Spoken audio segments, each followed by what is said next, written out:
Did you expect such widespread protest to suddenly explode? Well, certainly I did expect that because this is not happening overnight. There have been weeks and months of anti-government demonstrations prior to that that was primarily focused on the corruption and the plundering of the wealth.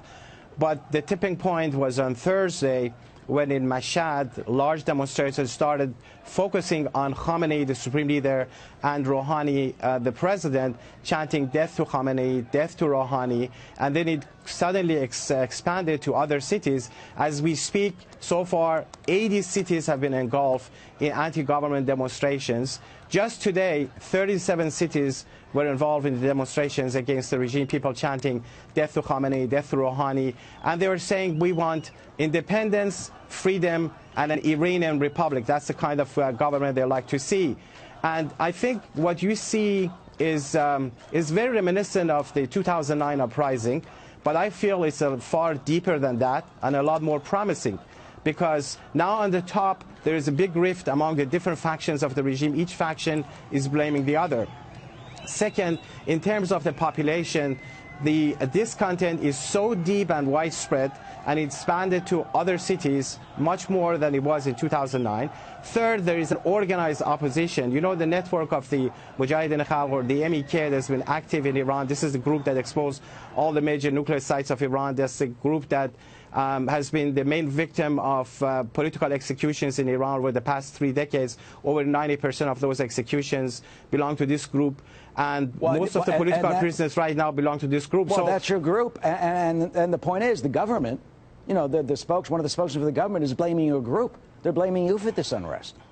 Well, certainly, just this past Friday, 7 Friday prayer leaders in various cities, including Mashhad, where the whole thing sparked from, talked about the MEK, showing the fear of the government, because they know this is the group that has the ability to organize. It has the whole history and background of standing up against the Iranian regime, and it has a very clearly defined leadership and ready to pay the price, because in order to lead the opposition, to lead the movement, you need to be ready to pay the price and be out there day in and day out and be among the population as the network of the MEK is right now. Whatever that sounded to be benefiting the Iranian regime over the past few years is now coming back to haunt them.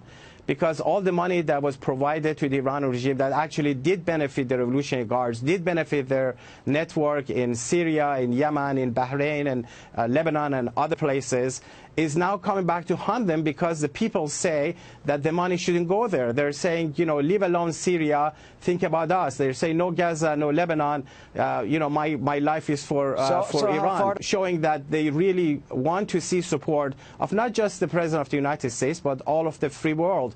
And it's so important that President Trump has taken the stance over the past 4 days, every day making a statement very clearly showing his support on the side of the Iranian people. And I think there's a lot more. Make a difference, finally? It certainly makes a huge difference, because it shows a lot of encouragement, creates encouragement among the population, creates fear among the ranks of the Iranian regime, which is very, very divided right now. It creates fear among the ranks of the Revolutionary Guards.